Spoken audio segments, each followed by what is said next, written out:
വിശയായിൽ ഏറ്റവും സ്നേഹം നിറഞ്ഞവരെ,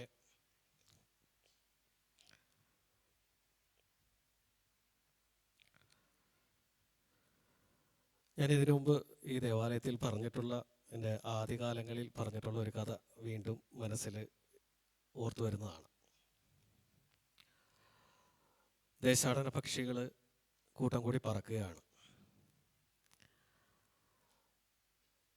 അവരോരോ ദിവസവും പറന്ന് നീങ്ങി ആ ദിവസത്തിൻ്റെ സഹായനത്തിൽ ഒരു മരത്തിൻ്റെ ചുവട്ടിൽ അല്ലെങ്കിൽ മരച്ചില്ലകളിലേക്ക് ചേക്കേറുമ്പോൾ പലപ്പോഴും കുഞ്ഞു പക്ഷികൾ അപ്പം പക്ഷികളോടും അമ്മ പക്ഷികളോടും ചോദിക്കുന്ന ചോദ്യങ്ങളൊക്കെ ഉണ്ട്. മനുഷ്യരെ പോലെ അവരുടെ നീക്കങ്ങൾ. ഈ പക്ഷികൾ പറന്നു പോകുന്നത് പലപ്പോഴും നമ്മളൊക്കെ ശ്രദ്ധിച്ചിട്ടുണ്ടാവും. ഒരു ത്രികോണ ഷേപ്പിലാണ്. ആദ്യം ഒരു പക്ഷി ഏറ്റവും ഫ്രണ്ടിലുണ്ടാവും. കുറേ നേരം കഴിയുമ്പോൾ ആ പക്ഷി പിന്നിലേക്ക് മാറും. പിന്നീട് വേറൊരു പക്ഷി നേതൃത്വം ഏറ്റെടുക്കും. ഈ പോകുന്ന വഴിയിലുണ്ടാകുന്ന എല്ലാവിധ അപകടങ്ങളെയും ഈ മുമ്പിൽ പോകുന്ന പക്ഷിയാണ് നേരിടുക. അതാണ് സിഗ്നൽ കൊടുക്കുക ബാക്കി പക്ഷികൾക്ക് രക്ഷപ്പെടാനായിട്ട്. അങ്ങനെ സായാഹ്നത്തിൽ ഇവർ ഒരു മരച്ചില്ലയിൽ ഒത്തുകൂടുമ്പോൾ അതിനകത്ത് ഒരു കൊച്ചു പക്ഷി തൻ്റെ അപ്പം പക്ഷിയോട് ചോദിക്കുന്ന ഒരു ചോദ്യമുണ്ട്. അപ്പോൾ നമ്മളൊക്കെ ഈ പറന്ന് ഇന്ന് ഈ സായാഹ്നത്തിൽ ഈ മരത്തിലായിരിക്കുമ്പോൾ നമ്മുടെ ഈ മരത്തിൻ്റെ ഉയർന്ന കമ്പുകളിൽ എന്തുകൊണ്ടാണ് നമ്മൾ ഇരിക്കാത്തത്? അപ്പോൾ അപ്പം പക്ഷി പറഞ്ഞു കൊടുക്കുന്ന ഒരു വാക്കുണ്ട്. നമുക്ക് മുമ്പേ കടന്നു പോയിട്ടുള്ള ഒത്തിരി പേരുണ്ട്. നമുക്ക് മാർഗനിർദ്ദേശികളായിട്ട് കടന്നു പോയിട്ടുള്ളവർ. നമ്മുടെ യാത്രകളിൽ അവരുടെയും ഓർമ്മകൾ നമ്മുടെ കൂടെയുണ്ട്. അതിനാൽ നമ്മുടെ മരച്ചില്ലകളിലും അവർക്ക് സ്ഥാനമുണ്ട്.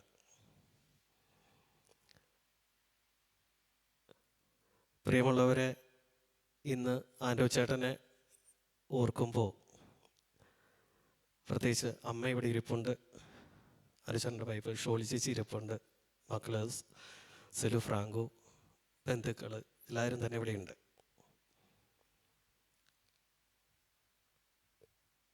എന്ത് പറയണം എന്ന് ഷായിപ്പൻ ഇന്ന് ഉച്ചയ്ക്ക് ഒരു മെസ്സേജ് എനിക്ക് ഇട്ടിട്ടുണ്ടായിരുന്നു. വാട്സപ്പിൽ ഒരു മെസ്സേജ്, ചെയ്യുന്ന പ്രസംഗത്തിന് എന്തെങ്കിലും പറയണം, എന്ത് പറയണമെന്ന് ഓർത്തിട്ട് പലതും 8 വർഷങ്ങൾക്ക് മുമ്പ് ആദ്യത്തെ അപ്പോയിൻമെൻ്റായിട്ട് പുത്തനച്ഛനായിട്ട് ഈ ദേവാലയത്തിലേക്ക് വരുമ്പോൾ ആ ദിവസങ്ങളിൽ തന്നെ വന്ന് പരിചയപ്പെട്ട ഒരു നല്ല മനുഷ്യൻ ഞാൻ ആൻഡോ എന്ന് പറഞ്ഞിട്ടാണ്. എന്നൊക്കെ ഞാൻ ഈ ദേവാലയത്തിൽ എൻ്റെ ഒരു തുടക്കം, എൻ്റെ പിച്ച വെച്ച തുടക്കം ഈ ദേവാലയത്തിൽ നിന്നാണ്. എന്നൊക്കെ ആൻഡോ ചേട്ടനുമായിട്ടുള്ള സംഭാഷണങ്ങൾ, നല്ല സൗഹൃദമായ സംഭാഷണങ്ങൾ, തിയോളജിയിലായ അല്ലെങ്കിൽ പ്രസംഗങ്ങൾ പറഞ്ഞു പോകുമ്പോഴായിക്കോട്ടെ, പാട്ടുകളായിക്കോട്ടെ, അല്ലെങ്കിൽ സഭാപരമായിട്ടുള്ള കാര്യങ്ങളായിക്കോട്ടെ, ആ പിച്ച വെച്ച് തുടങ്ങുന്ന സമയത്ത് എന്നെ ഏറ്റവും ബലപ്പെടുത്തിയിട്ടുള്ള ഒരു സംഭാഷണമായിരുന്നു ആൻഡോ ചേട്ടനുമായിട്ടുള്ളത്. ഇത് പ്രസംഗം എങ്ങനെ പോകുന്നൊന്നും എനിക്കറിയില്ല. കാരണം എവിടെ തുടങ്ങണം, കഥ പോലും ഇങ്ങനെ പറയണമെന്നല്ല ആഗ്രഹിച്ചത്. നല്ലൊരു മകൻ, നല്ലൊരു ഭർത്താവ്, നല്ലൊരു അപ്പൻ, നല്ലൊരു കൂട്ടുകാരൻ, നല്ലൊരു സഹോദരൻ. ഇതിൽ കൂടുതൽ വാക്കുകൾ ഒരു മനുഷ്യനെ ഈ ഭൂമിയിൽ കിട്ടേണ്ടതായിട്ടൊന്നുമില്ല. ഇന്നും ആൻഡോ ചേട്ടൻ്റെ മുഖത്തേക്ക് നോക്കുമ്പോൾ ഒരു ചിരിയുണ്ടാവും.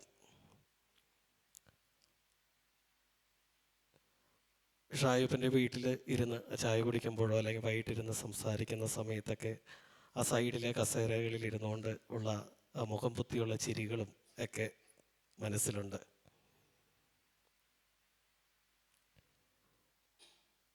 നല്ല ഓർമ്മകളെ നമ്മൾ കൂടെ കൊണ്ടു നടക്കുക.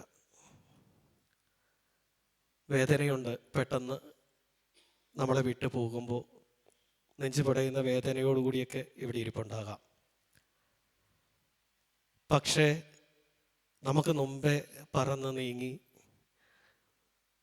നമ്മളെ കംഫർട്ടാക്കാൻ വേണ്ടി നമുക്ക് വേണ്ടി ഒരു സ്ഥലം ഒരുക്കാൻ നല്ലൊരു മനുഷ്യൻ, നല്ലൊരു അപ്പൻ, നല്ലൊരു മകൻ, നല്ലൊരു ഭർത്താവ്, നല്ലൊരു കൂട്ടുകാരൻ, നല്ലൊരു സഹോദരൻ നമുക്ക് മുമ്പേ നടന്നു നീങ്ങിയിട്ടുണ്ട്, പറന്നു നീങ്ങിയിട്ടുണ്ട്. ഇന്ന് ഷീചേച്ചിയായിട്ട് വർത്തമാനം പറഞ്ഞു പോകുമ്പോൾ ഷീചേച്ചിയുടെ ഓപ്പറേഷൻ്റെ സമയത്ത് ഷീജി ചേച്ചി കണ്ട ഒരു കാഴ്ച പറയുന്നുണ്ട്. താൻ പരിപതാനിയിൽ പോകുമ്പോൾ മേഘമറവിൽ ഒരു പരിചയമുള്ള മുഖം കാണുമ്പോൾ ആൻഡോ ചേട്ടനാണ്. ഞാൻ എങ്ങോട്ട് പോകുന്നു എന്നുള്ള ചോദ്യത്തിന് ഞാൻ ഇവിടം വരെ എത്തിയിട്ടുള്ളൂ എന്നുള്ളൊരു വർത്തമാനം പറഞ്ഞ് ചേച്ചി ഇടയ്ക്ക് വെച്ച് ഞങ്ങൾ വർത്തമാനം മുറിഞ്ഞു പോകുന്നുണ്ട്. നമുക്ക് മുമ്പേ നമുക്ക് വേണ്ടി മുന്നിലേ പോയി നമുക്ക് വേണ്ടി സ്ഥലങ്ങൾ ഒരുക്കാൻ, നമുക്ക് വേണ്ടി മാധ്യസ്ഥം വഹിക്കാൻ നല്ലൊരു കൂട്ടുകാരനായി തമ്പുരാൻ്റെ മുമ്പിൽ ആൻഡോ ചേട്ടൻ ഇന്നുണ്ട്. അത് 100% ഉറപ്പാണ്. ഈ വാർത്ത കേട്ടപ്പോൾ ഞാൻ ഇങ്ങോട്ട് വരാനായിട്ട് ഷാജിയപ്പനായിട്ട് ഒരു ദിവസം വർത്തമാനം പറഞ്ഞപ്പോൾ ഷാജിയപ്പൻ ഒരു മെസ്സേജ് ഇട്ടിരുന്നു, ഇവിടെ ധ്യാനങ്ങളൊക്കെ നടക്കണം ഒരു ദിവസം വരെ. അപ്പോൾ ഞാൻ അങ്ങനെ, പക്ഷേ എൻ്റെ മനസ്സിൽ വന്നത് കുറേ നേരം ആൻഡോ ചേട്ടനൊക്കെ ആയിട്ട് വർത്തമാനം പറയണം. പക്ഷേ ആ ഒരു ദിവസം വീട്ടിൽ ഞാനിങ്ങനെ എൻ്റെ വീട്ടിലുണ്ടായിരുന്നു, വീട്ടിലിങ്ങനെ വർത്തമാനം പറഞ്ഞുകൊണ്ടിരുന്നപ്പോഴാണ് പിറ്റേ ദിവസം രാവിലെ ഞാൻ കാണുന്ന മെസ്സേജാണ്. ചേച്ചി എനിക്കൊരു മെസ്സേജ് ഇട്ടേക്കുന്നു. ഒന്ന് ഇടറി, എന്താ കൂടുതൽ എവിടെയൊക്കെയോ എനിക്ക് എന്നെക്കുറിച്ചേ പറയാൻ പറ്റുള്ളൂ. 8 വർഷമായി വൈദികനായിട്ട്. ഈ 8 വർഷക്കാലം ഈ ദേവാലയവും ഈ ദേവാലയവുമായിട്ട് ബന്ധപ്പെട്ടവരും എന്നെ ഒരുക്കിയിരിക്കുന്ന ഒരു ബലത്തിൻ്റെ പുറത്താണ് ഞാൻ ഇന്നും ഒരു വൈദികനായിട്ട്, നല്ലൊരു വൈദികൻ എന്ന് ഞാൻ എന്നെ തന്നെ കുറിച്ച് പറഞ്ഞുകൊണ്ടിരിക്കുന്നത്. എന്നൊക്കെ എനിക്ക് ചോർച്ചകളുണ്ടാകുമ്പോൾ അത് നിറയ്ക്കാനായിട്ട് ഞാൻ ഓടി വരാറുണ്ട്. അങ്ങനെ ഒരു ഓടി വരവലായിരുന്നു ഇത്.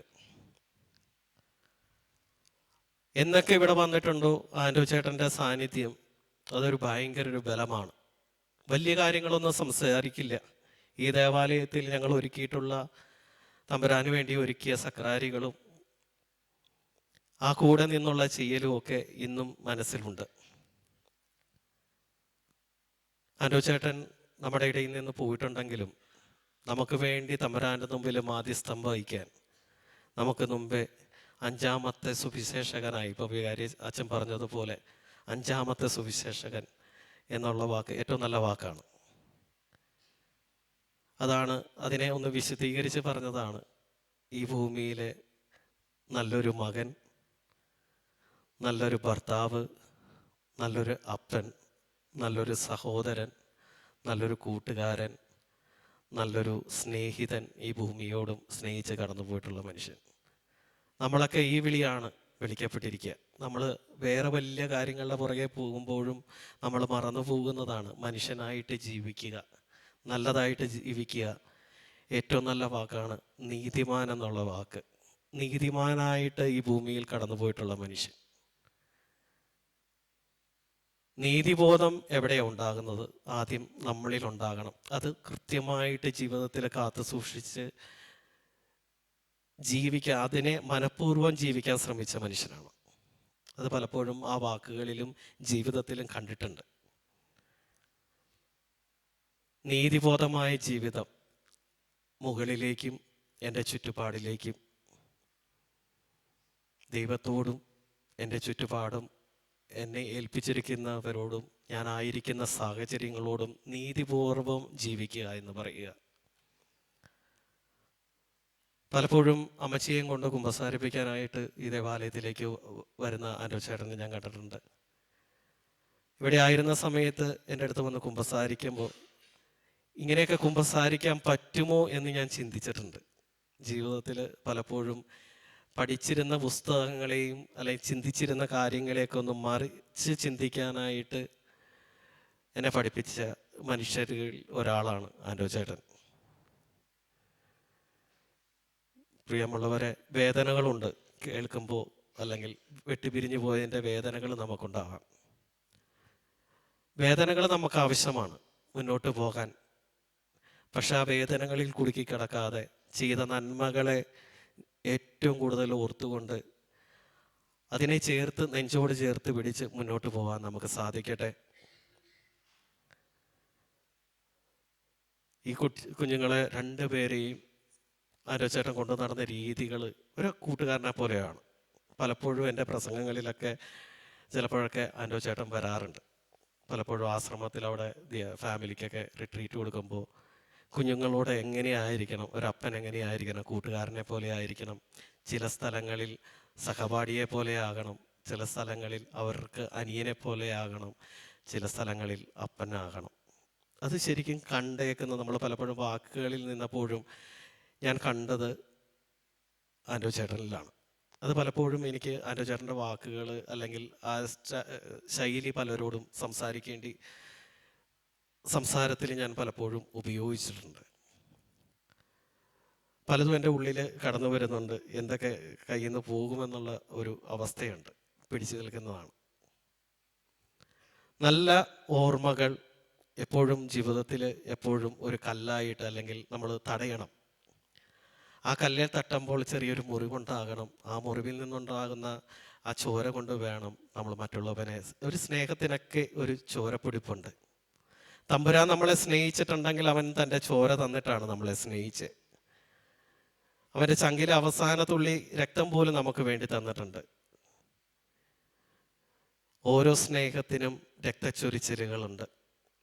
രക്തം പൊടിയട്ടെ, സ്നേഹത്തിൻ്റെ നല്ല ഓർമ്മകളുടെ രക്തം നമ്മുടെ ജീവിതത്തിൽ പൊടിയട്ടെ. നല്ല ഓർമ്മകളെ കാത്തു സൂക്ഷിക്കുക.